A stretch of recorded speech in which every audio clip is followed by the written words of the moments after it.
Good evening, welcome everyone at this session about our digital footprint, a very important topic.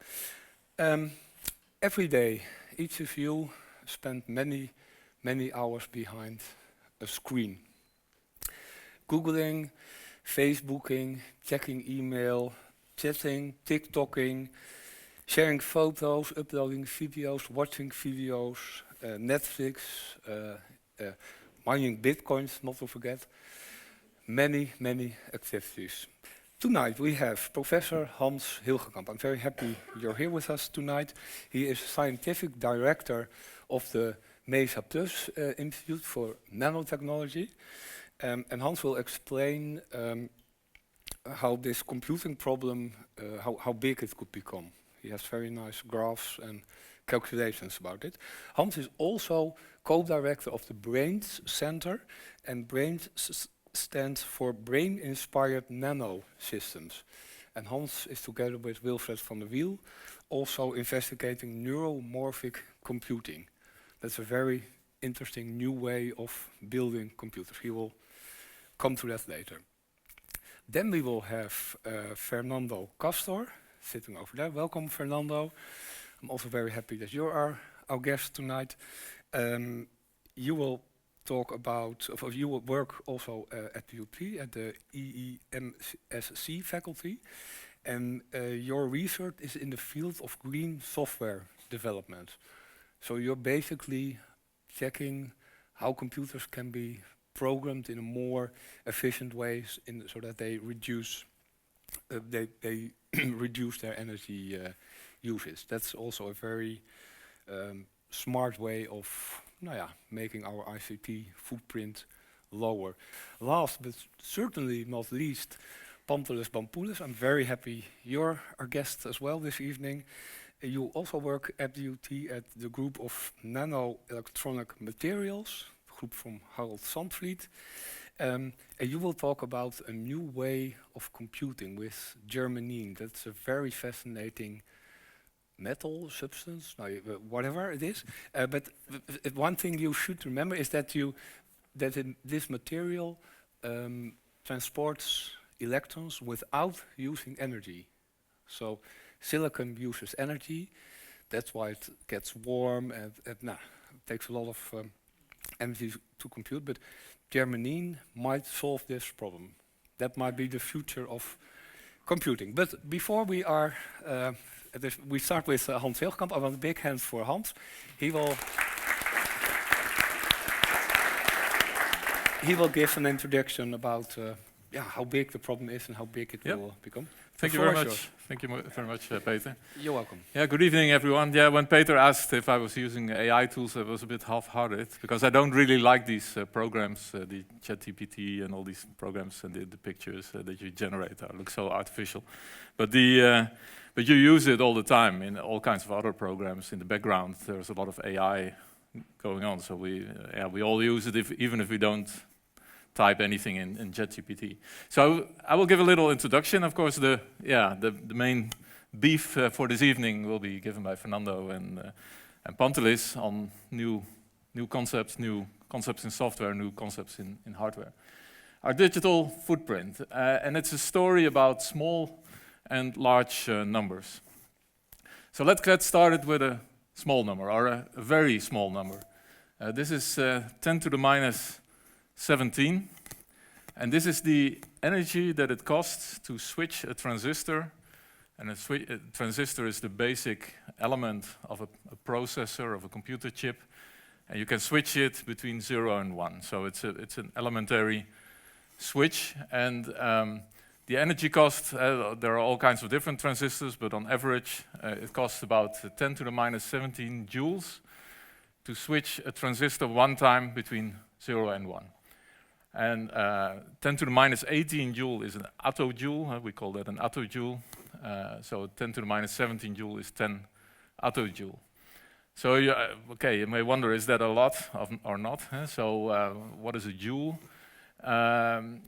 4,187 joules is the energy that you need to heat up 1 liter of water by 1 degree centigrade. And that's also 1 kilocalorie. So that's actually the definition of a calorie. And a calorie is a different measure for energy as a joule. So yeah, there's a lot of difference between switching a transistor and heating a liter of water. There are many orders of magnitude difference.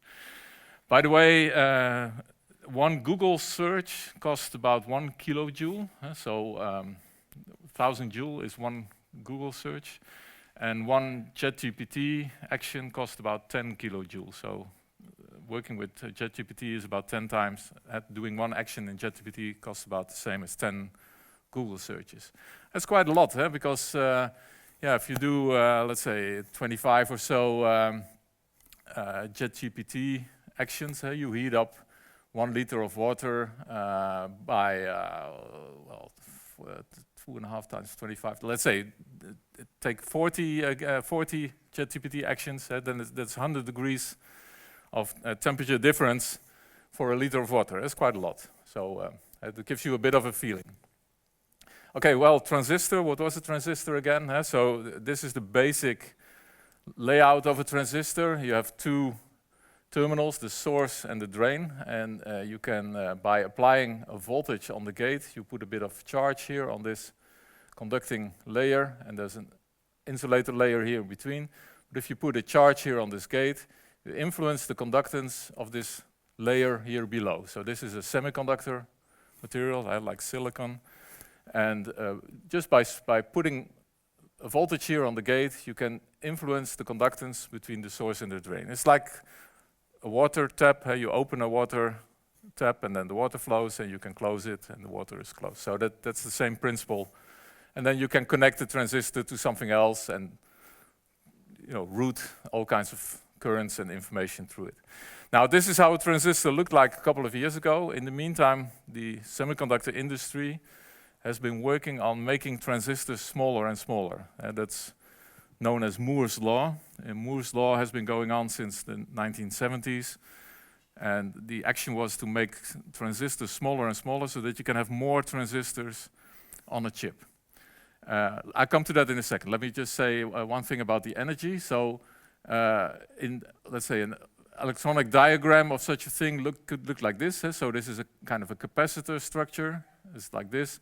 There is a resistance in this line here. That's this resistance, and it's connected to a voltage source.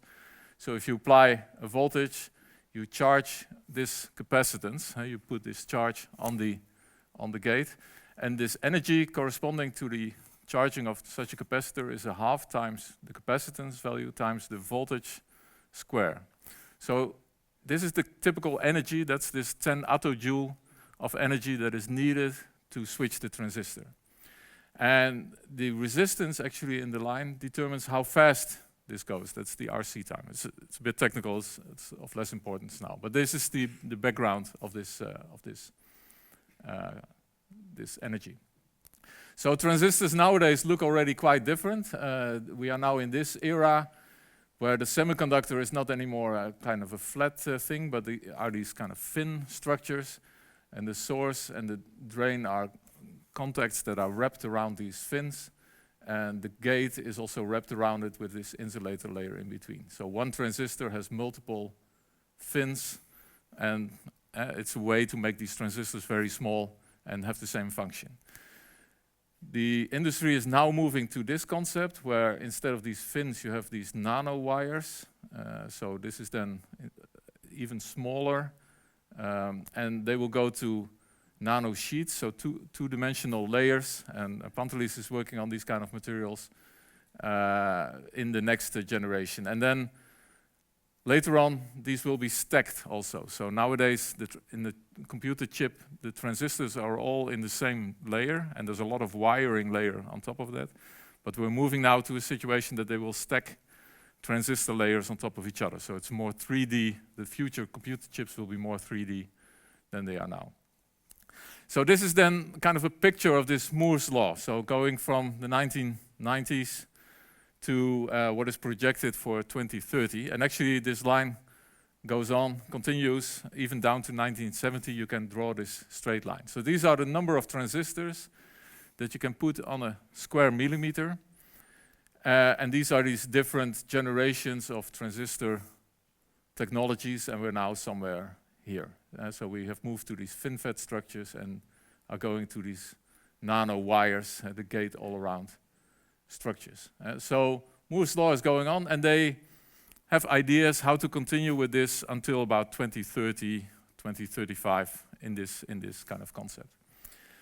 Now, since these transistors become smaller and smaller, the capacitance of the transistor also becomes smaller and smaller. And that was the capacitance value that was in this equation, half times the capacitance times the voltage square. So if the capacitance becomes smaller, then the energy that you need to switch the transistor also becomes smaller. That's something you can imagine. If you have to switch something very big, you need more energy than when you have to switch something very small. So similar to this picture of Moore's law, you can draw a picture where you see how much energy you actually need to switch one transistor. And we're now here, 2025, so on this line, and we use still a lot of somewhat older transistors, so indeed you end up with this value of 10 times 10 to the minus 18, 10 attojoule, as the value that I mentioned before. Now, how will this continue? With these very fancy transistors that they are developing now, this can go down to about 1 attojoule, so 10 to the minus 18 joules. And then it becomes really very, very difficult. You have to make transistors then even smaller, the technology to do this will become more and more expensive. These machines that you have nowadays to make these kind of transistors, they cost already 400 million euros per machine. That's these ASML extreme ultraviolet technology. And just going further to values that are even beyond this will be extremely difficult technically, but also economically. So this is a kind of, I would say a kind of an end value for the typical energy that you will have to switch one transistor. There's also a fundamental physics reason. So this is 10 to the minus 18 joule. And at room temperature, there's also so much thermal noise that if you go down to smaller values, that just by the temperature, you also get errors in these transistors. So you cannot go down to much lower values, because then the computer just starts to produce all kinds of errors just by the temperature. Alternatively, you could go down to lower temperatures, and that's also a possibility to cool down computers to liquid nitrogen temperature. So that's about minus 200 degrees centigrade, or maybe liquid helium temperature, minus 270 degrees centigrade. Okay, so that's a bit technical. Let's now go to a very big number. This is a pretty big number. I don't know if there's somebody who's can immediately see how many zeros we have here, but that's 36, and that's we don't know this exactly, but it's estimated that this is how often we actually switch a transistor altogether, the whole world, per year. So I've been talking now for about 7 minutes or so. Now, we have switched already quite a lot of transistors here in this room in these 7 minutes, maybe a couple of zeros. But worldwide, we do this about 10 to the 36 times. I looked it up, how is this number actually called? So it's 1 undecillion. So it's your takeaway message. So so we know how much energy it costs to switch one transistor, and we know how often we do this. So we can just multiply and calculate the amount of energy we spend on switching transistors worldwide. So we multiply 10 to the 36 times 10 to the minus 17, and then you end up with 10 to the 19. So that's the joule. That's the energy consumption per year in switching transistors. Okay, well, that's a pretty big number if you consider that 1,000 joules or 4,000 joules was heating up a liter of water by 1 degree. So we spend quite a lot of energy on this. But okay, is this now really a lot of energy? Yeah, it is really a lot of energy. So this is a graph, and I think this is the most important graph, and I find it pretty impressive and also a bit scary, which kind of summarizes what I just said. So it starts, these are the years, 2010, so that's not so long ago, and it goes on till 2050, so we're now somewhere here. 10 years ago, we were switching transistors with 100 attojoule per bit, and then the transistors were still a bit bigger.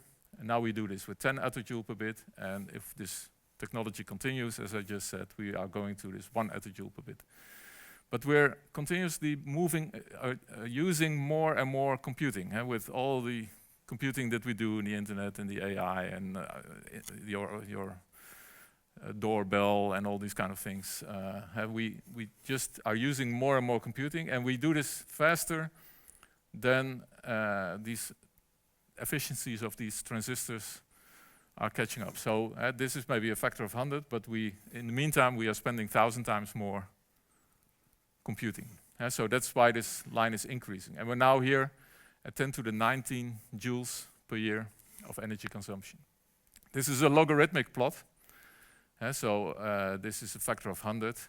But you see already a quite scary line here. This is the world's energy production overall. Wind, solar, nuclear, whatever. We are just producing about 10 to the 21 joules worldwide.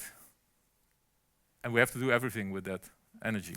And it's not so easy to increase that by a factor of 10. So this line, this increasing line, is moving quite fast to this yellow line, which is kind of fixed. And that cannot really continue like that. So somewhere there has to be a mechanism that slows it down. Now, these transistors will not become much better, as I said. So somewhere there is a cap on how often we can switch transistors per year. And we're not there yet, but we're approaching it. So we spend about a few % now of the worldwide energy on switching transistors. And if you count, let's say, only the electricity, we spend about 5% per year, 5% in general of the overall electricity that we produce, we spend on computing. And it's increasing fast. And the problem even gets bigger, because I was only talking about switching transistors, but we also move a lot of data. In computers, we use a rather old concept, which was invented by John von Neumann, a very famous and brilliant mathematician. And he had a layout for how to make a computer. And it basically consists of a part that is doing the processing, so it's doing calculations, and a part where you store the information, so the memory or the storage. And what you do is, if you want to calculate something, the processor asks the memory, okay, what is the value that I need? And there's data coming from the memory to the processor. You do your calculation, and you send the data back to the memory, and you store this information. So in doing calculations, there is a lot of data going back and forth between the processor and the memory. Now, the memory can be on the same chip as the processor, but often it's actually on a different chip, or it's on a hard disk, or a tape, or it's in a data center, which is somewhere on the North Pole, or in whatever place. So you can calculate also how much energy is actually involved in sending data back and forth. Now, on the chip, if you do this directly near the processor, we talk about 10 to the minus 15 joules per bit, so it's about 100 times more than switching a transistor. That's a femtojoule. Nearby, so if it's in the same laptop but not on the same chip, we talk about picojoules, so 10 to the minus 12, or nanojoules, 10 to the minus 9. And if you send data to a data center, you have to talk about nanojoules or even microjoules per bit of information that you send. So it's quite a lot of energy that you spend on sending data around. And this makes the problem bigger. So overall, I think we spent about equal amount of energy on switching transistors than on sending data. So that it's kind of comparable. Okay. And this is a problem. We experienced this problem already. We see in the news these big data centers are using a lot of energy. There's the old nuclear power plant in Harrisburg that had this accident 30 years ago or so, and they are now reinstalling this nuclear power plant because they need the energy for a data center. If you go to Groningen or North Holland, you see endless amounts of windmills, and they're all there to feed data centers, not to to bring energy to your house, but to feed data centers of Microsoft or Google, Facebook. In countries where there's a water problem, like this one in Spain, it's a big problem that the cooling water is needed to cool these data centers. So it's a big societal challenge. So what can we do about it? So we are on this line. We're moving further. So it's estimated, and it's very difficult to estimate this, but that if we just continue like this, you would be spending 10, 100,000 times more energy in computing in 2050 if we don't do something about it. And it's not possible because then we would cross this line. So something has to be done. Now, in computer science, people often talk about what's called the stack. And the stack means how is actually a computer system built up. And it starts from the basic materials, the semiconductors or the conducting materials or the insulators. That's the basis, the materials. Then you have the devices. These are the transistors or the wires or the memory elements. And they are put together in some kind of architecture. You have something that can calculate something, add some numbers or do some calculation. It goes to a higher level of system architecture. And then you go into the programs, how to run data on this system. And the operating system, we all know this MS-DOS and Windows and all these operating systems. And then you look actually into how to deal with the applications. So there's a hardware level and there's a software level. And you can work on both levels. You can try to improve things in the hardware and make things different, more efficient, reduce, for example, the energy that you spent on transferring data, reduce maybe still the voltage of these transistors, try to come as close as possible to this 10⁻18 attojoule. And Pantelis will give us an insight into new developments here in Twente on the hardware side, on the materials side, and also maybe the device side. But you can also do a lot on the software. Actually, if you look at it, there's a lot to be gained also in software. And Fernando will tell us more about how you can win or make software more efficient and try to reduce then also the energy consumption. But you can also think about completely out-of-the-box ideas. For example, we're very inspired by peanut butter, pindakaas. So why? That's because if you think about what you have done today, you woke up this morning, you've been working maybe, you came by car or by bike, you've been thinking, talking, writing. You have done enormously difficult things today. And you can wonder, okay, where did the energy come from to do all these very complex things with your brain? This came from your breakfast and your lunch. You were not connected via power cord to some kind of power plant, a nuclear power plant. And if you would be a robot that would be doing all the same things that you've been doing today, you would actually need maybe 2 or 3 power plants to have the power, and even then it would be very difficult. So the Netherlands, won the Oscar last week for the movie I'm Not a Robot, and that the idea is that this person cannot make these CAPTCHA things, these very complex things. And it turns out that in the end, she's a robot because she doesn't have the capabilities to have this very quick pattern recognition that we have as humans in the brain. And so we are extremely efficient in recognizing patterns, and we do that quite a lot during the day. So the brain uses about 20 watts of energy continuously. Even if you don't think too much, it doesn't really matter so much. So we're somewhere between 15 and 20 watts. So 2 peanut butter sandwiches contain 750 kilojoules, and that corresponds to 10 brain hours. So you can run your brain for 10 hours based on the energy of 2 sandwiches with peanut butter. And interestingly, there's about an equal amount of energy in the sandwich as in the peanut butter. So that's kind of all together. So it's interesting to think about, why is the brain so efficient?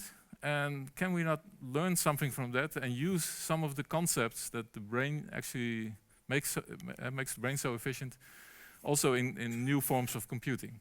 For example, the hardware of the brain, so the brain tissue, is continuously in development. You may know that the brain contains neurons that are giving signals, and the neurons are connected to other neurons via synapses. And the connections, they become stronger if these neurons are active. So if you learn something, you change the connections between these neurons. So the hardware actually reacts on the software. At the end of the day, your hardware of the brain is different than in the morning, whereas my computer at the end of the day is still the same as in the morning, otherwise I have a problem. So can we not make hardware that develops itself?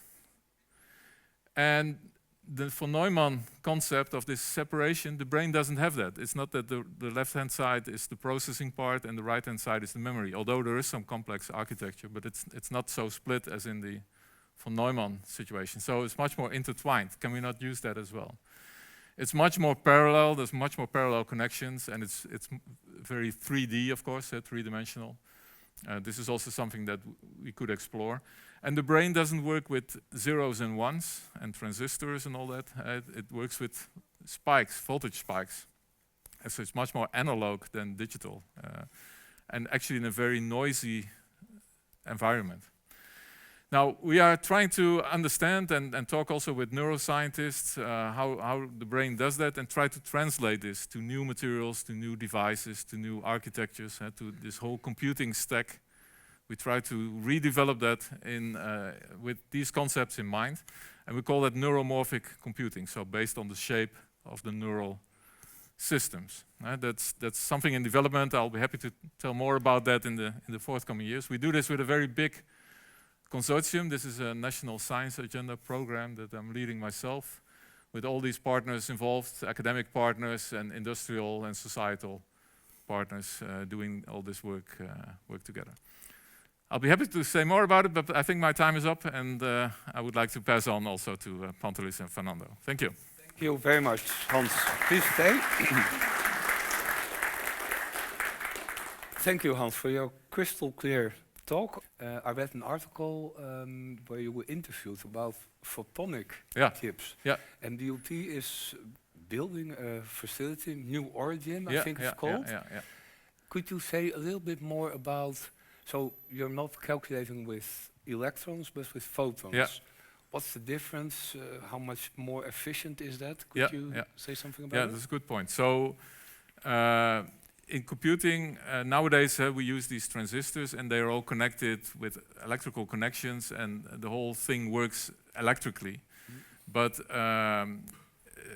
light can also transfer information very efficiently. We use that already in our homes. In the past we had this copper wire going into our houses. Now we have glass fiber wires going into the house.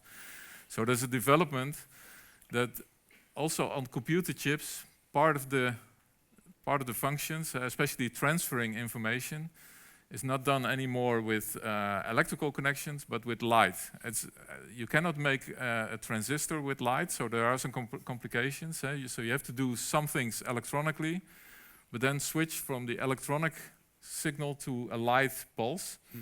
But especially in data centers, for example, where you are really transferring a lot of data back and forth, you see that more and more these photonic chips are getting integrated into these computing systems.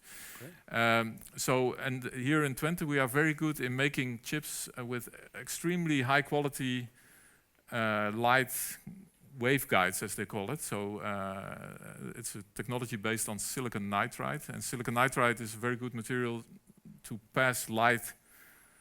Let's say, so it's like a light channel on a chip that you make, and companies like Lyonics, for example, are involved in these things. And the idea is, just like TSMC, for example, is a big foundry for electronic chips in Taiwan. It's a very famous company now making a lot of chips. So that you would also need foundries for photonic chips, and that's the thing that we're working on here in Twente. That New Origin will be the first foundry for photonic chips. Cool. So, Yeah. So Okay, that that's- should be it's an upcoming development. So it's also we have to see how this goes on. yeah.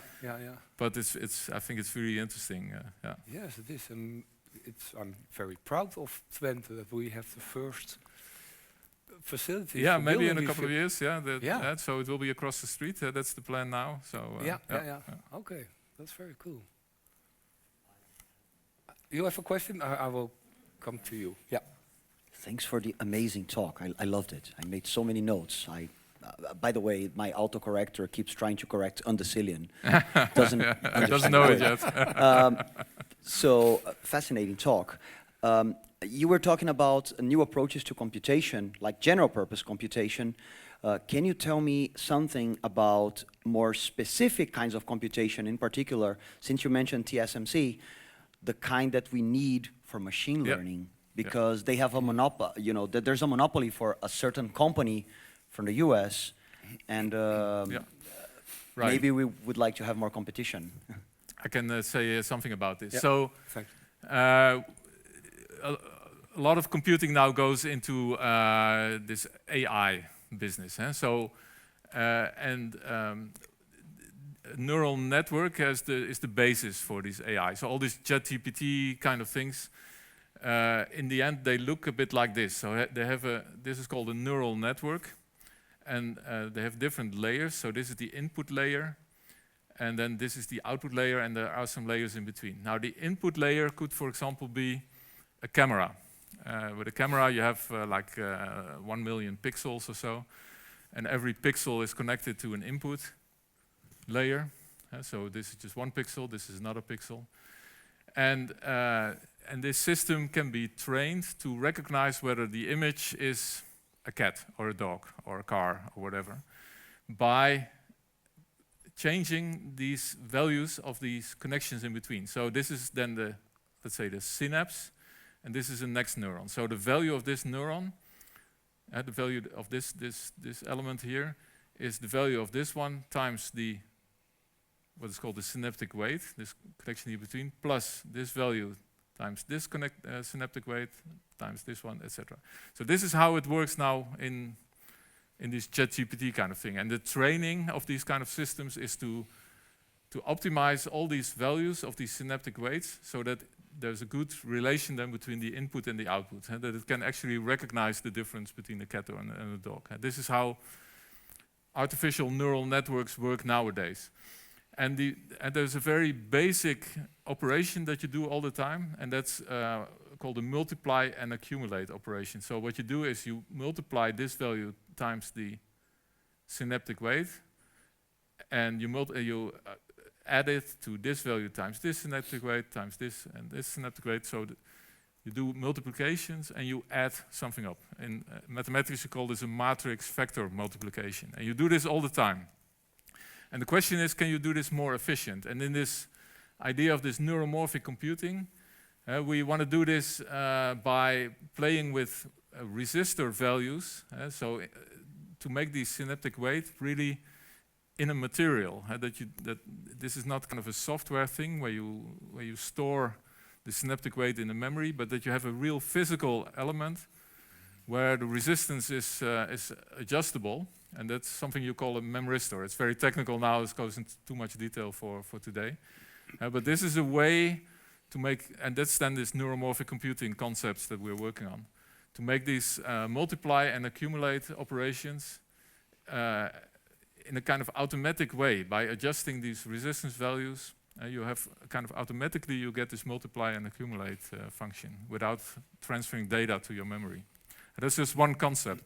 Maybe another one that's a bit simpler to understand is our event-based cameras. So if you take a camera and you make a movie, take your iPhone for example, and you make a movie, then the camera also has I don't know how many thousand pixels, and 25 times per second or 40 times per second, all the pixels are kind of recorded and are going to be processed. So that's called the frame rate. So you're continuously measuring all the pixels and you process them. But a lot of these pixels don't change their value if you make a video. So it's a waste of effort. So you are processing data that is not changing. Yep. In an event-based camera, you basically say, okay, let's just look at all these pixels and keep them active. And only if they change their value, going from, let's say, dark to light, then it gives a pulse. Or going from light to dark, then it also gives a pulse. Yeah. And you only process these pulses that come out of these pixels. And that's called an event-based camera. And that's also a concept that is inspired by how actually your eyes and the brain work. So your eyes do not have a frame rate of 25 hertz or 40 hertz. You're continuously looking at changes of the information that you get in your eyes. Mm-hmm. And that's another concept that people are working on now. Okay, yeah. Cool. Thank you very much, yep. Hans. Now we continue to right. Fernando, but first a big hand for Hans Hilgenkamp. Thank you very much. Fernando, Castor, the floor is yours. Let me go ahead. Thank you. Hi, folks. Hi, I'm Fernando, and today I'm going to talk about green software development. It's going to be hard to follow up on Hans' great presentation, and I'm going to give all the spoilers first. What is green software development? Well, just before I proceed, my perspective here is of someone who builds the programs, the apps, the systems, the operating systems, the machine learning systems that you're all used to. So we're talking about the folks who build ChatGPT, who build the apps, the Facebook apps or Instagram apps in your phones, etc. Right? So it's a bit different perspective here. And when I talk about green software development, it's basically software development, so everything that entails, implementation, maintenance, testing, but in a way that is energy aware. So usually, traditionally, software developers don't care too much about that. So the basic idea is we do care. And we do that, when we do that, we try to reduce or at least control or predict how much energy either the software that we build when running or the process of building the software will consume in terms of energy or related quantities like battery or CO2 equivalents, etc. And it's two different dimensions, as I mentioned.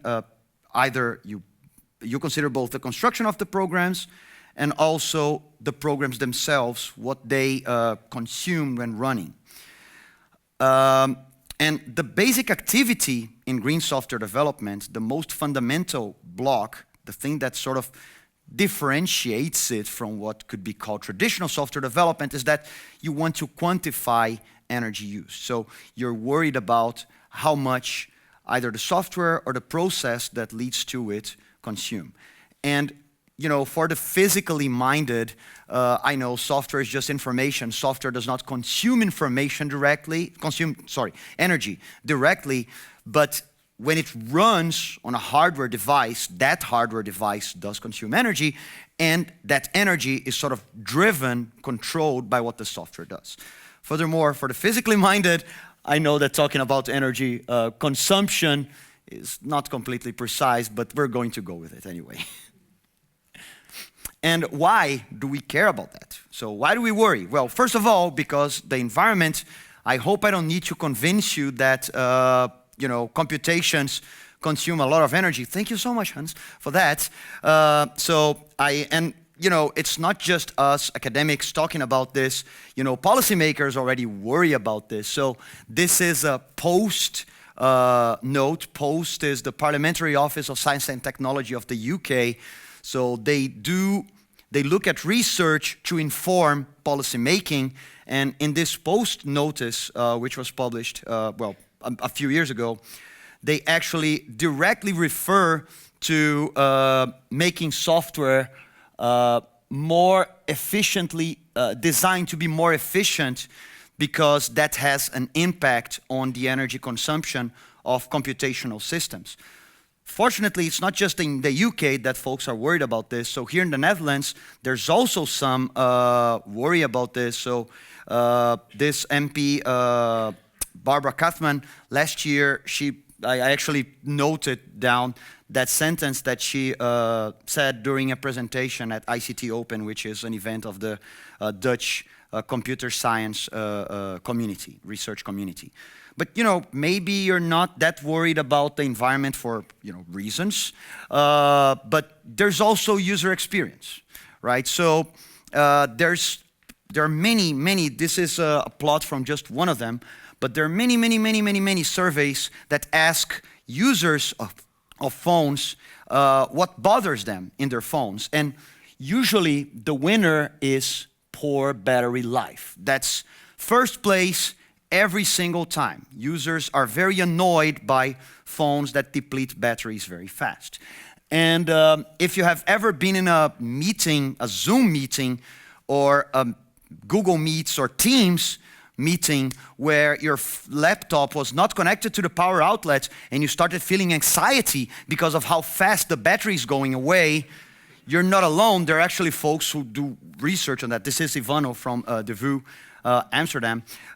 He actually did empirical work on this. So user experience also counts, but then maybe you say, who cares about user experience? Users are all silly. Yeah, so capitalism, maybe. Oh, sorry, my phone chose a very bad time to ring an alarm. Yeah, the battery is pretty low now. Maybe capitalism, because bad user experience, maybe you don't care about it, but folks who build the apps and who make money on those apps or systems actually care about that, even though, sometimes that gets some publicity and folks keep complaining. And weird stuff actually happens where, I can't even explain that. So, but more directly, if your software systems consume too much energy, and you're the owner of a very big tech company or maybe a small tech company, that means that the energy bill is going to be higher, and that's bad for business. And you also, if you have a data center, there's also high cooling costs. Which is a big deal. So, and more generally, if you consume less energy, you consume less resources, so more work can be done. Okay, so having said all that, how do we reduce the energy footprint of a software system?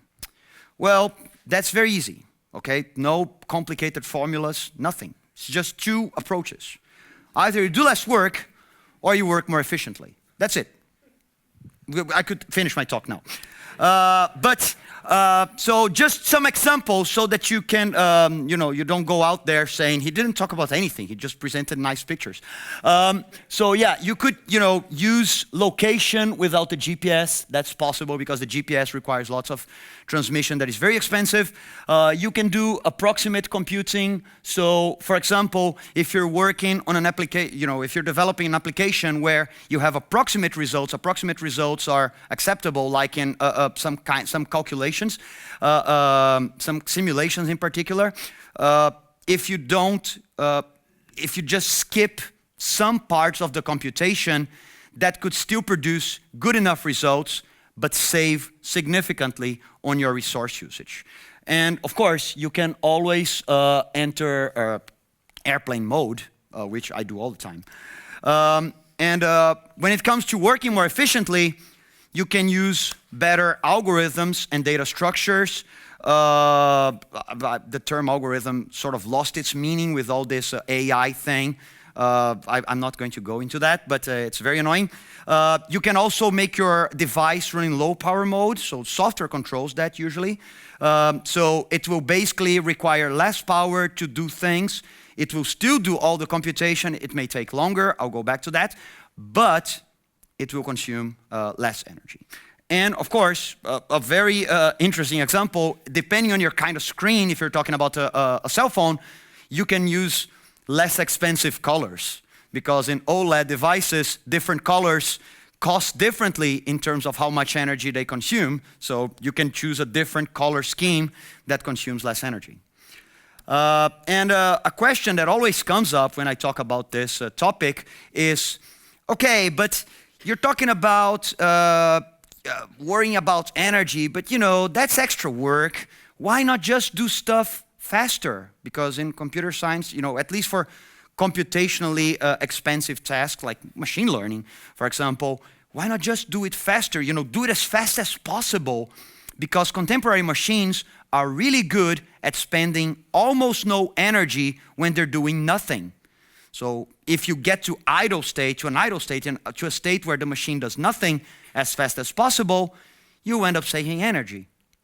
And yeah, well, there are some folks, so that there's the question, isn't it sufficient to just optimize for performance? Performance in terms of how long it takes for computations to be performed. Yeah, there are some folks who do work on that. This is a paper I read many years ago when I started working on this, before it was actually officially published. One of the authors is actually Antonius, who is a colleague of ours here at UTVente. I didn't know him at the time, I know him now. And it's about theoretical approaches, actual algorithms, not machine learning, actual algorithms that enable computers to finish faster and therefore save energy because they enter an idle state as fast as possible. There are also more hands-on approaches, like Luis Cruz. He's with TU Delft. He actually has a catalog of practices that you can leverage in order to do stuff faster and also save energy, you know, empirically validated stuff. And maybe after hearing about this, you could say, yeah, so faster is greener. Maybe, but let's go back. Let's go back a bit. So many years ago, when I was still a young researcher, there was all this buzz about Moore's law. Thank you so much, Hans. About Moore's law and how we wouldn't be able to cram more transistors into the chips. And as a consequence, we would need to build parallel processors that are general purpose, not like NVIDIA's GPUs, like parallel processors, and that would be very hard for programmers, because it's hard to program for a parallel processor, because it's basically like a bunch of processors that you have to coordinate what they do. And at the time, I was supervising this PhD student, Gustavo. His hair is completely white now. I'm not even going to talk about myself. I was young someday, you know, a long time ago. And, you know, Gustavo was working on making parallel software go faster, which is tough. And then one day, he came to me and said, you know, we're studying performance. Why don't we just add energy efficiency to the mix? And I'm like, weird idea. But you know, isn't that just the same as making things go faster? That's what I assumed at the time. Like, I'll come back in a minute. And he came back with this paper by two folks from Oxford. It hadn't been published at the time yet. Now it has been. It was a very recent paper. And this paper has this very nice plot. And maybe you can't make sense of the plot. So I can tell you really quickly, on the left-hand side, on your left-hand side, we have execution time, right? And here, you can read this as the number of parallel processors. This is actually a software term, threads, but this is about parallel processing. So actual processor that can do multiple things at the same time. And on the other side, you have energy. And if execution time and energy go together, the lines should have more or less the same shape, right? They should have the same tendency. But they clearly don't. So when you look here, execution time goes down with a few threads or parallel processors, and then it sort of keeps coming up and down. It remains sort of stable. Well, not really stable, but you know what I mean. There's a tendency here. Whereas here, for energy, it just goes in one direction. And we're like, oh, this is interesting. And then we did our own experiments, because of course we did. And this is from two different benchmarks. They're called Sunflow and Zaylan. What they actually do is not really important, to be honest. On the top, we have number of threads, just like in those two other plots, and energy, right? Whereas in the bottom, it's number of threads and execution time. And again, you can see the shapes are very, very different. So we're getting ever better performance as the number of processors grow until you reach a limit. As I said, making software parallel is hard. Whereas for energy, we have this weird shape that suggests that more complicated things are happening under the hood. So yeah, it's complicated. So for example, Google tries to make requests be responded faster by just having a bunch of servers running in parallel, and these servers consume godforsaken amounts of energy so that they can respond faster. So that's an example where you have something going faster, but also consuming more energy. Also, if you improve location precision, that also tends to consume more energy for another kind of performance, but also for improved performance. Also, in this scenario that I mentioned of parallel computations, you can have wasteful computation, so stuff happening on the background that actually makes your program go faster, but at the cost of just doing useless stuff at the same time that keeps your processors running and as a consequence consuming energy, although not doing exclusively, let's say, useful work. So I'm not done yet. That's all I had to say about what I call green software development. I can tell you more about it later, but I have to address the elephant in the world room, which you know what it is, right? Yeah, of course, you have to talk about this. So, do developers care about the environmental impact of AI? No, they don't. So, there are actually some surveys about this. This one is from last year, conducted with some employees from Microsoft, and about 1% of 737 claim that the impact on climate change is an important concern for them as software developers using AI. So yeah, this is actually funny, because if you look at the energy that is consumed to train one of these models, and here we don't have energy, these are models, right? There was a time when AlphaGo and AlphaGo Zero were like the most amazing things ever. This is the publication date of the models. This is how much money it costs to train these models. So for GPT-4, we're talking about dozens of millions of dollars. And if that doesn't sound like a lot, after that, OpenAI has published a few more models that are even more expensive, like O3. I'll come back to that one. But training is the thing that we hear a lot about, because training is super expensive. It's a one-off thing that is super expensive. So journalists can talk about millions of dollars being spent in one thing, and I don't know how many houses, year-round houses, the energy consumption of the houses just to train one model. But there's another thing, which is inference. So when I mention inference, when you use ChatGPT to ask, what is the best university in the Netherlands? And it answers, University of Twente, that's an inference. So you're asking it to try to guess what you were going to type, in a way, right? You write it as a question, but what it's doing is actually trying to determine what would be the next words to that sentence. So that's what I call inference. That's a lot cheaper than training, like millions of times cheaper. But there's also the matter of scale. So these systems are used many times. And there's actually evidence. This is not hard scientific evidence, but this was claimed by one of the VPs of Amazon that about 90% of the time and costs associated with AI at Amazon are related to inference, not training. And but this is not maybe not exactly a technical person or a scientist. Okay, so there was a paper published a few years ago, that's not the only one, but that's a very representative one, by Google, where they claim that about 60% of the energy they use related to machine learning or AI, nowadays they're sort of synonyms, although, from computer science perspective, it's a bit different. One is a subset of the other. About 60% is inference, not training. So very expensive. For ChatGPT, yes, super expensive to train, but ChatGPT has hundreds of millions of users.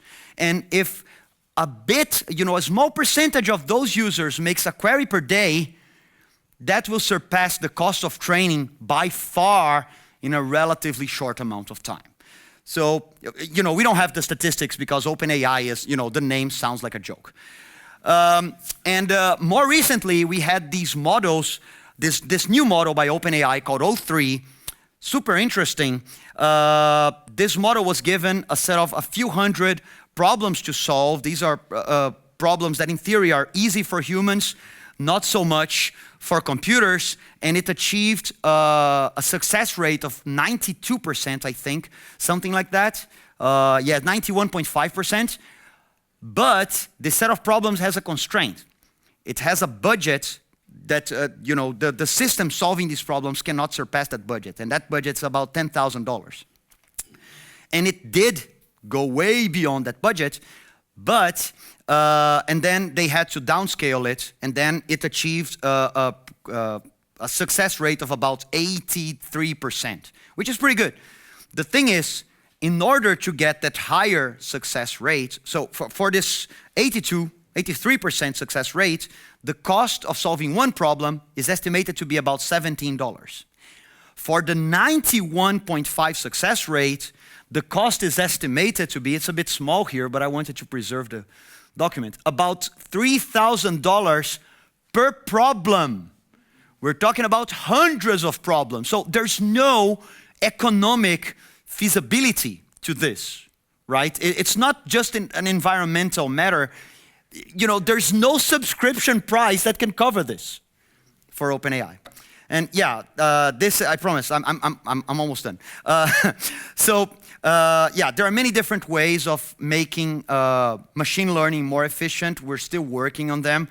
So different models, different frameworks, so the infrastructure that will actually run the models, more sophisticated stuff like how we're going to interact with the underlying hardware.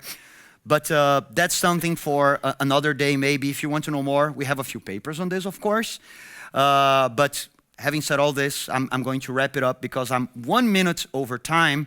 And if you want to reach me, I'm here, I'm at Zilverling, so you can just drop by. But you can also send me email or Google my name. And if you actually want to know more about this topic, we actually have a course here at Utvente, a master's level course on green software development. Materials are open, so you can actually check it out. Just go there. That's it. Thank you very much.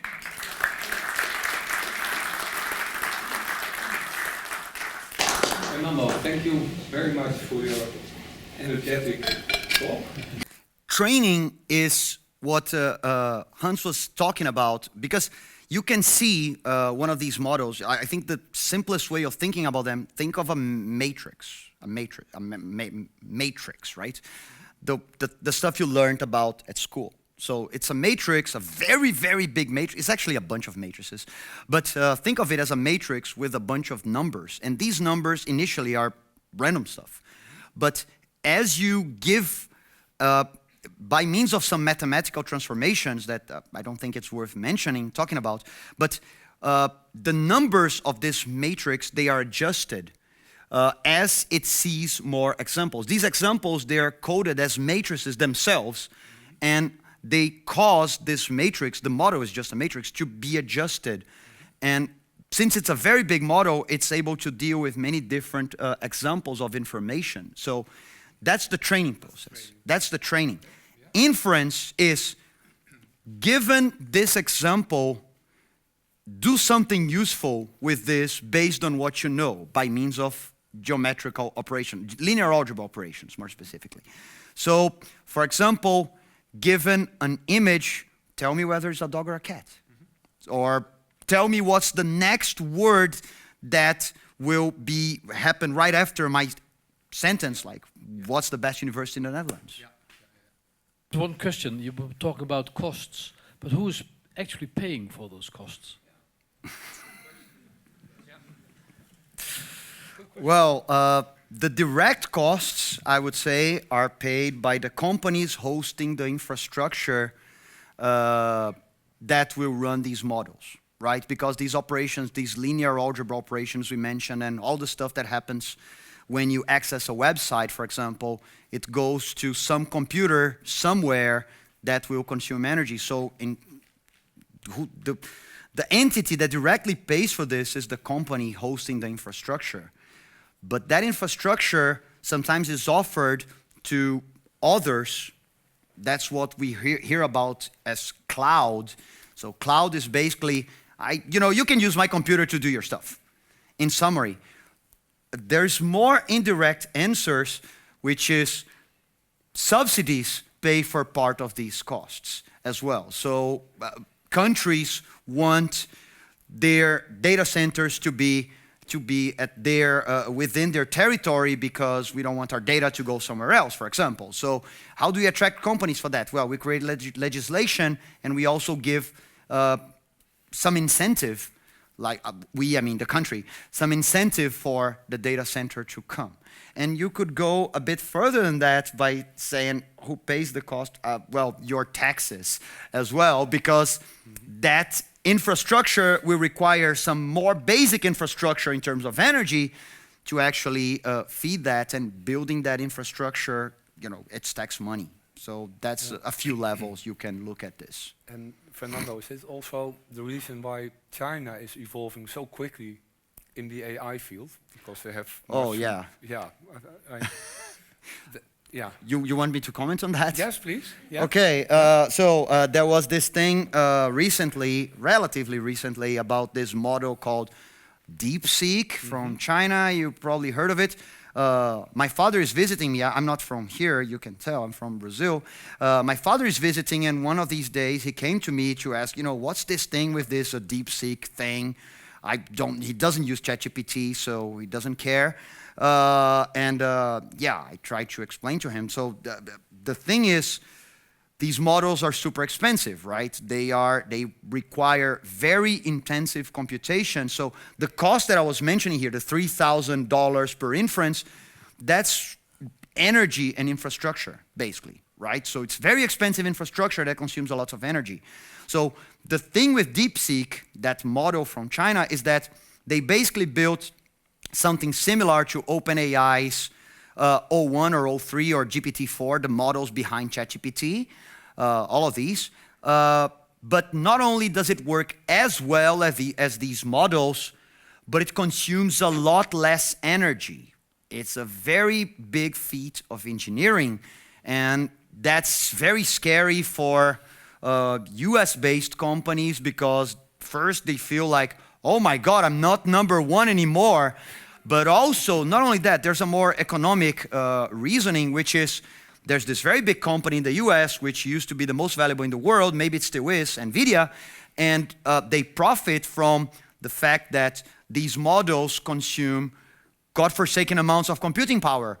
And with a model that is cheaper, you can consume less power, therefore NVIDIA becomes a bit less important, which is very, very short-term thinking, because we know from experience that if you have more efficient way of doing things, what will happen is we'll just do more of it. That's what we've been doing so far, right? Maybe it will change in the future, I don't know. Okay. Fernando, thank you very much. Thank you very much. I want a big hand for Fernando. Thank you. And now we continue with the hardware part by Pantelis. Let me see. Middle one. Afterwards. But the floor is for Pantelis. Go ahead. Thank you, Peter. And wow, what amazing talks, both from Fernando and from Hans. So I'm very glad to also be here and to show you a little bit of what we do here in Twente. And the message that I would like to convey today is well, you read here Germanene, but actually what I want to say is how fundamental science can help us to tackle problems, big problems, such as the ones that we heard just a moment ago. And my talk will be focused on this material that we call Germanene, but it is actually just a representative material. So there is a group of materials that could enable new technologies. All right, so I'm also happy that Hans started over, because you have seen this graph over here. And already, as Hans mentioned, is that as the silicon-based technologies, grow, they will soon exceed the total world energy production if we continue with the same rate. So there is a need to find new materials, new technologies to continue our development as with computing and in general as a society. If you look at the current technologies, there are specific limitations, and we heard a bit about the transistor, for example, where you could imagine where there is energy dissipation, for instance. So you could, we heard today about the switching problem of a transistor. There's also dissipation on the channel itself of a transistor, this silicon channel, as well as leakage currents is an unwanted phenomena, and another important effect or problem is the interconnect, essentially the wire that connects individual transistors. So we need new materials in a way to bypass these problems and to continue progress with better energy efficiency. So in my lab, we think quite a lot about these following 3 questions. So what if electricity could flow with almost no energy loss? What if devices could operate at the fundamental quantum level? And what technologies could this enable? Luckily, we might be able to find out thanks thanks to the work of these 3 gentlemen over here. Thales, Haldane, and Kosterlitz received the Nobel Prize in Physics in 2016 thanks to their theoretical discoveries in topological phase transitions and topological insulators. So, very difficult words. What does it mean? I would say that when people discuss what is a topological insulator, there are many routes that you can take. All of them are very difficult. What I like a lot, that gives also a little bit of intuition behind it, is that it is essentially, it's a material, think of any material, that does not conduct electricity at its interior.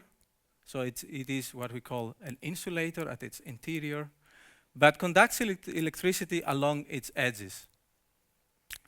So if this is my material, this is an example, this is a cartoon, it will be insulating over here, and it will be metallic or conductive at the edges. And this is quite special, because if you take silicon, for example, this is the #1 material for any computing technologies nowadays. It has a band gap. It is what we call a semiconductor. In a way, if you go to very low temperatures, it's also an insulator. But it has a band gap that is everywhere on the material. In this kind of systems, that is not the case.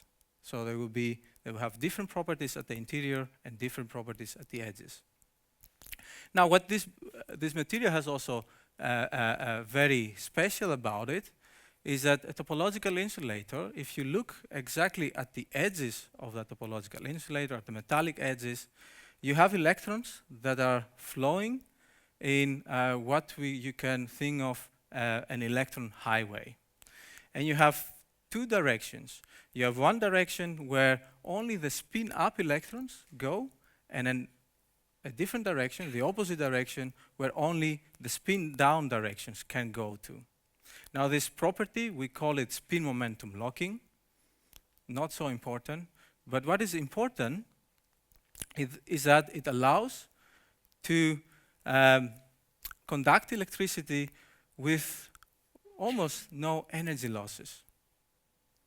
Additionally, it might also allow what I also said earlier, that our Nobel Prize winners, they got the Nobel Prize for also topological phase transitions. These materials could also allow to enable this, which means that if we can, that means that we can change that material, the state of that material, in a very efficient way, which could lead to, if realized in a device, to very fast switching processes with very little energy consumption.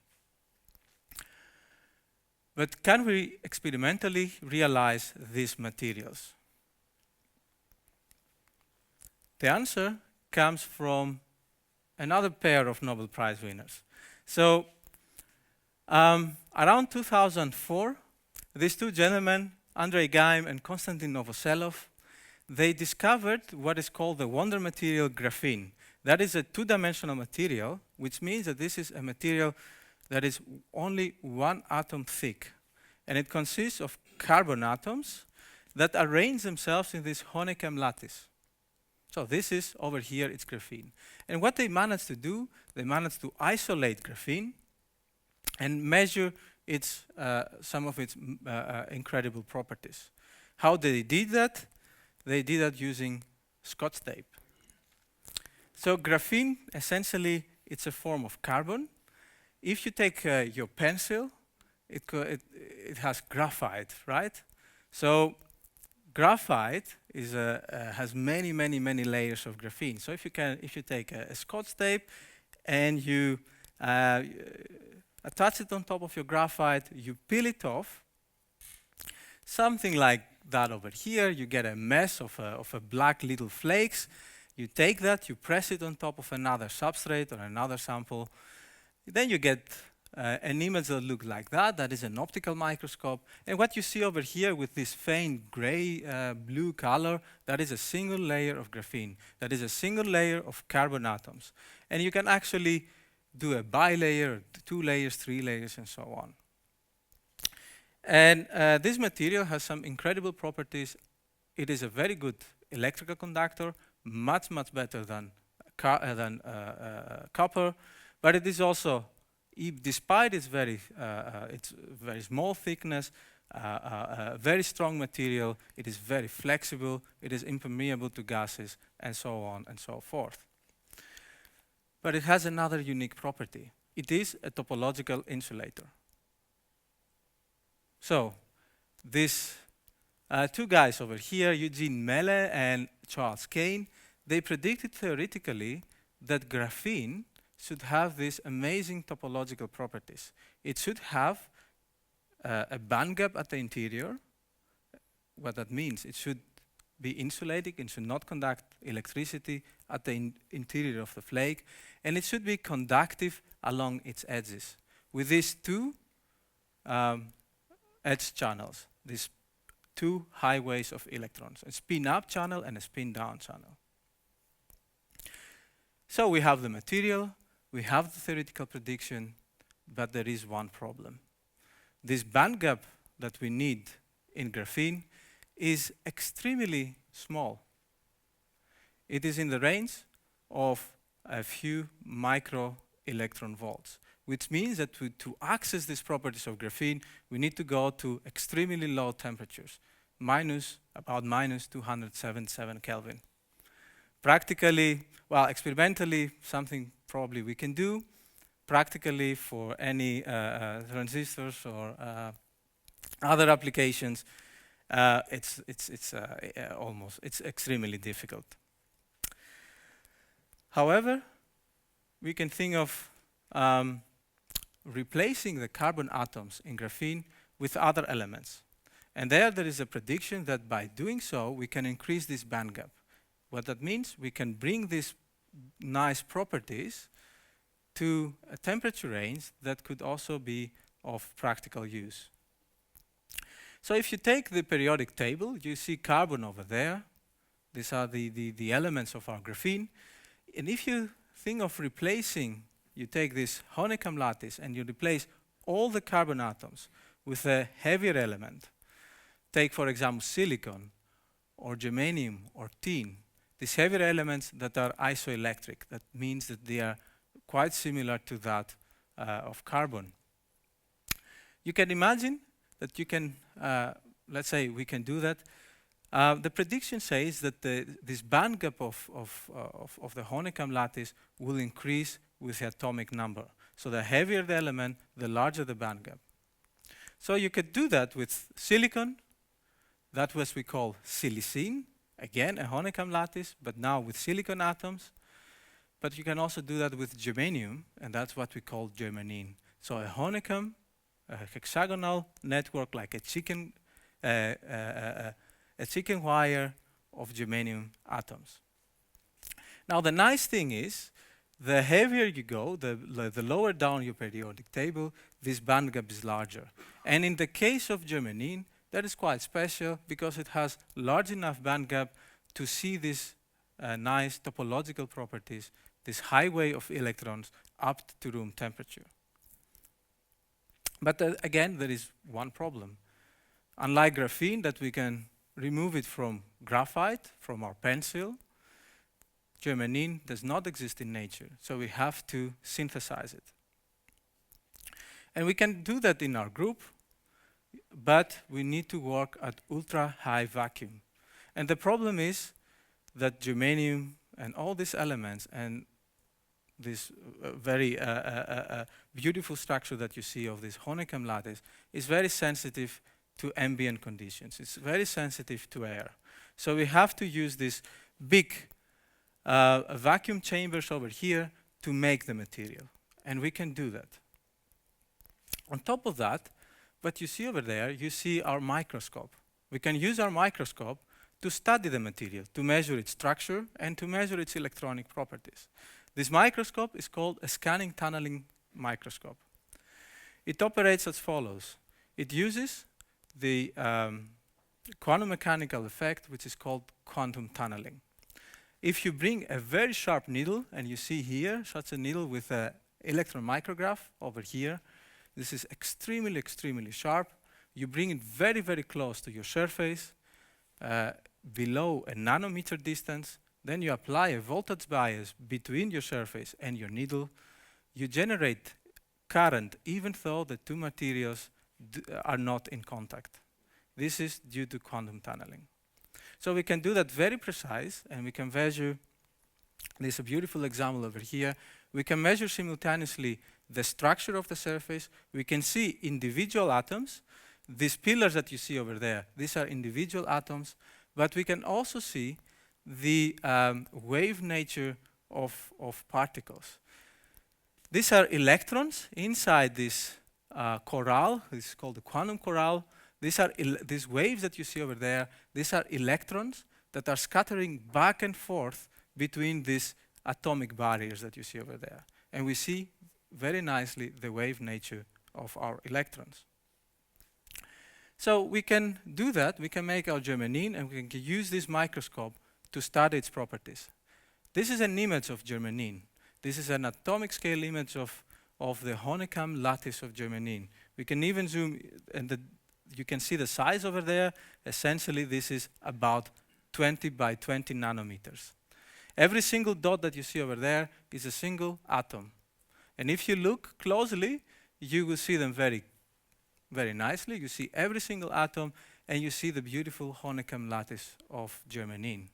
You can overlay that with an atomic model, and there is a perfect match. Now we have the material. We can still use our STM, our scanning tunneling microscope, to look at the electronic properties, to look whether this material that we can make in the lab has the properties that are predicted by the theoreticians. And we can do that. We can measure the electronic properties of germanene with STM. Essentially, we can measure whether it is insulating or whether it is metallic or conductive. So we can do that very accurately at both the middle of the flake and the edge of the flake. And you can see over here an example of such a curve. I'm not going into detail.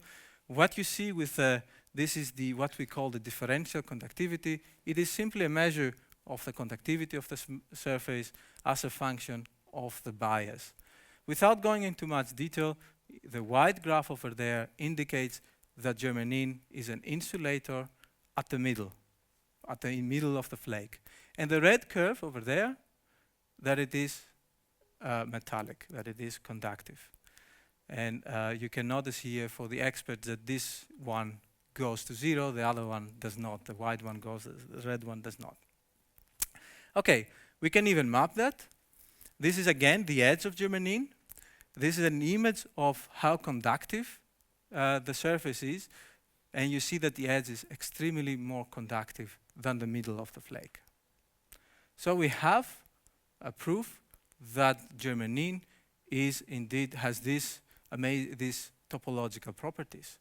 It is a topological insulator. But you can wonder, can you do anything with it, or is it simply a nice example of an interesting material? Well, if you think of a transistor application, you have your channel where the electrons can go through, but you also need a knob where you can switch your transistor on and off. That can be done by a gate structure similar to what Hans showed us earlier. So it will be very interesting if we can switch this electrical conduction channels, this highway of electrons, on and off, again using an electric field. And again, here you see an image of our Germanene structure. And actually we can do that. With our scanning tunneling microscope, we can precisely again apply an electric field, and we can see the response of the system to that electric field. Here you have our electron highway with a very little small electric field. We can switch that electron highway off simply by increasing our electric field. And the process is completely reversible. We can go back down with our electric field. Now our channel is on, and we can go back up with our electric field, and now our channel is off. So we have a switch. We can switch on the electrical highway, and we can switch off the electrical highway. And in principle, keep in mind that these electron highways are also they are also dissipationless. They should not lose energy to heat. And we can do this process up to room temperature. So we have tried and we have shown that it is possible up to room temperature. What we are working on now is to actually implement that in an actual transistor application, where we can have our Germanene between our electrodes, a source, a drain electrode, and then a gate dielectric over here and a gate electrode on top. So if we can do that at the scale of a transistor, that will essentially be the first proof of principle for what is now known of as a topological field effect transistor, a completely new concept of how a transistor could work, where the on state will give you electrical conduction with almost no energy loss, and the off state will be quite resistive. We can even scale that up.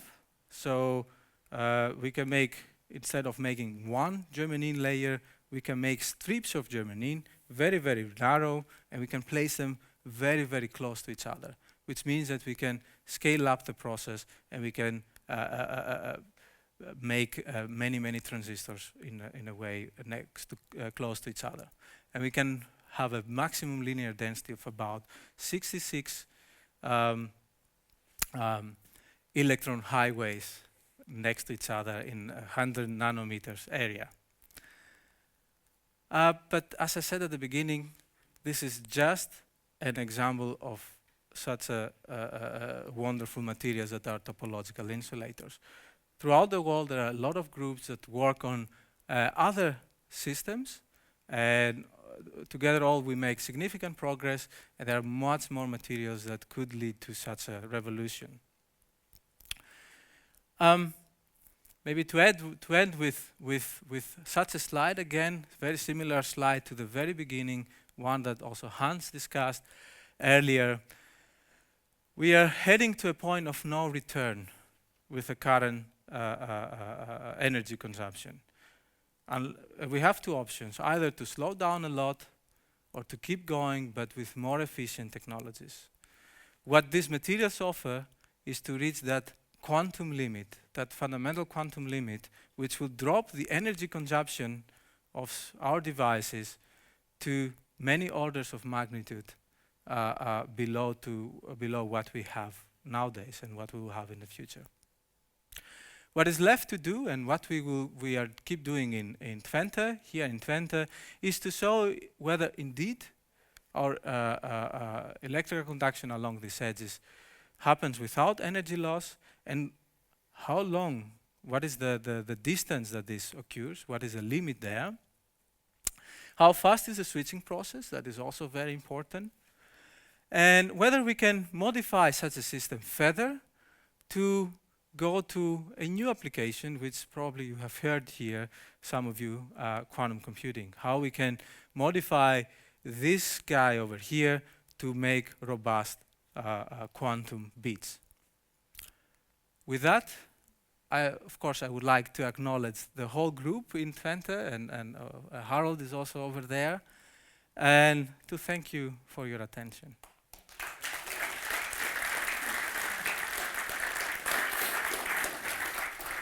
Thank you, Pantelis, for your very cool and fascinating presentation. It's really, really mind-blowing to me. What appealed to me is the similarity between the themes of your talks. What occurred to me was that you have this single line of energy production, which does not really increase. What is this based on? Because we develop also energy technologies which might also have this increase of energy production. So why do you think it's a straight line? I don't think that. I mean, it's a projection that these reports give, and of course you could think of that. You get technologies where we can increase our energy production, but we also have to reduce our energy production from other sources. So at the end, perhaps that scales to a limit that is also given in these graphs over here. But perhaps Hans Hilgenkamp can comment on this question, because it was the yellow line in your presentation. And maybe a question, maybe I may interpret it, if, for instance, nuclear fusion is invented, they are working on it, then maybe the energy production might get a boost. Then we solve quite some problems. Then basically a lot of problems are solved. I think that's behind your question. I hope this works again. You're online, yeah. Yeah, actually, if you look at maybe the... you work so.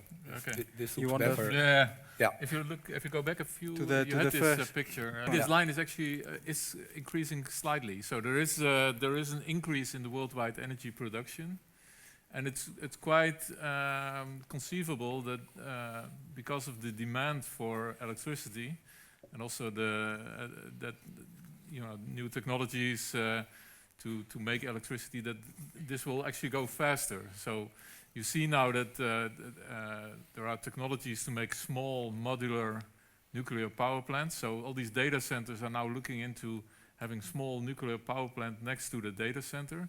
So this is kind of driving up the development of small nuclear power plants quite strongly.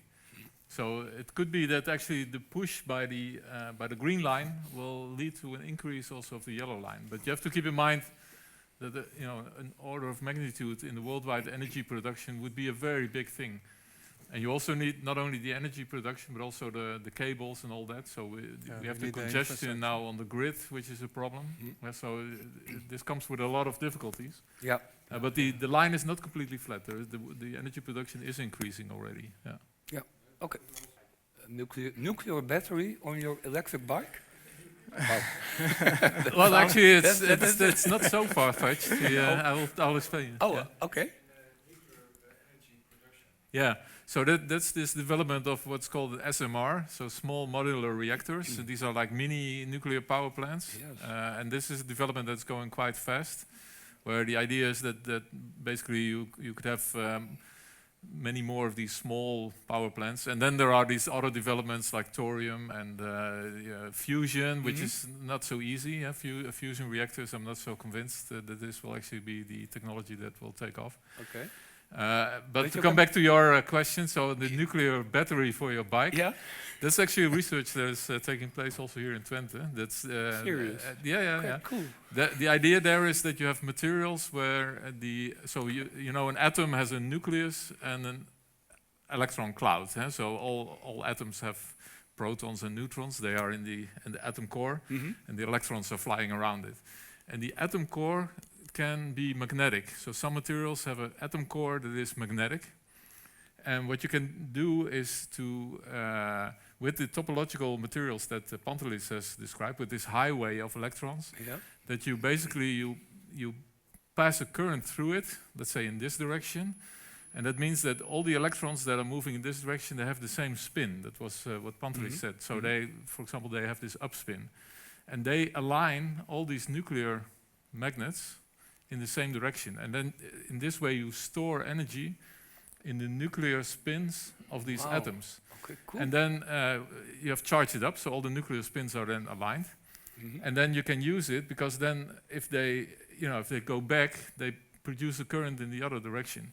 That's called the spin battery. And actually, Sophie Culling last week has done her PhD on this, has finished her PhD on this Wow. on this topic in the group of Alexander Brinkman. So that is, Cool. it's not nuclear energy in the terms of No. splitting an atom, like in, but yeah. it makes use of the properties of the magnetism in the nucleus of an atom. Yeah. Wow, very cool. And this is also much safer than splitting atoms. Yeah, I yeah, yeah. suppose. There's no radioactivity involved Yeah. in this. Yeah, No. yeah, no. yeah. So you mostly talked about germanium, what its special properties are, and what are the differences in the other materials that are being, researched. Yeah, So- could you show the slide once more from the other groups you mean? From the Yeah. last materials, yeah. Yeah. Okay, I can start with silicon, because silicon, I mean, if you can make that with silicon, that would be great, because we use silicon in all our technologies. The problem with silicon is that it also has a small band gap. So it has these properties. To reach these properties, you need to go to very small temperatures again. For silicon, I think it's a few Kelvin or minus 270 Celsius or so. Pretty low. So let me go to that slide. I have a few other examples over here. The other material is with bismuth. It's also a honeycomb lattice. That's called bismuthine, similar to graphene, right? This has a very large band gap, so this also works at room temperature, but this has, in a way, a disadvantage. You cannot switch these electron highways on and off, because the material is a little bit different than the one in germanium, or that germanium makes, germanene. So you have the highways, but switching them off is not as easy. So that is the other disadvantage. These other three materials that I have over here, these are more compound structures. This is mercury telluride, tungsten telluride, and so on. They all have, again, the properties, but you need, again, very, very small temperatures. So germanene is obviously your favorite, because Germanene is my favorite, because you can still do it at room temperature, and you have this extra properties that allows you to switch. Yeah. Very cool. And Pantelis, maybe a silly question, but what's the difference between superconductivity and the germanene conductivity? Because that sounds like superconductivity without resistance. It's, in a way, Or is the effect could be similar at the end, yes. because with superconductivity, you also have a superconducting state. You also have conduction, electric conduction without resistance. Of course, we don't have superconductivity at room temperature. It's probably a dream that is going on for decades. The physics there are completely different. There you deal with perhaps the simplest example with Cooper pairs, very weird and nice state of matter. The story here is a little bit different. There is no limitation on the temperature, so you have these electrical conductive channels, but we have another limitation here, which is the number of channels. So with superconductivity, essentially your whole material is superconducting. Here is only the edge. And that gives you a limitation when you want to implement that into actual technologies, even though it can work at room temperature. Yeah, I see. Okay. Thank you. Hans, thank you. Yep. Fernando and Pantelis for the fascinating evening. I learned a lot about huge numbers. Undecillion it was, 1 undecillion. I learned there are I was a bit disappointed actually when I looked it up. I thought why 10 to the 36, that must be quadrille, trillion. It must be a very long name, and then it was undecillion. It looked- undecillion. yeah. Also sounds like a negation. I would say. We learned many things tonight. Like your talk very much, you were standing on shoulders of the Nobel Prize winners. That really indicates how fundamental your research is, and your people are standing on your shoulders later on, I can imagine. So that was very impressive. Thanks for all the advices. We will switch down the blue colors in our telephone. I don't know how, but I will try to find out. Yeah, okay, that's a very nice thing. And I think perhaps in future, of course, we will follow the new Origin factory, which is building optical chips. And perhaps in the very far future, Twente will not be called University of Twente anymore, but Germanene Valley. I think that might be a nice future idea. I want a very big hand for these three.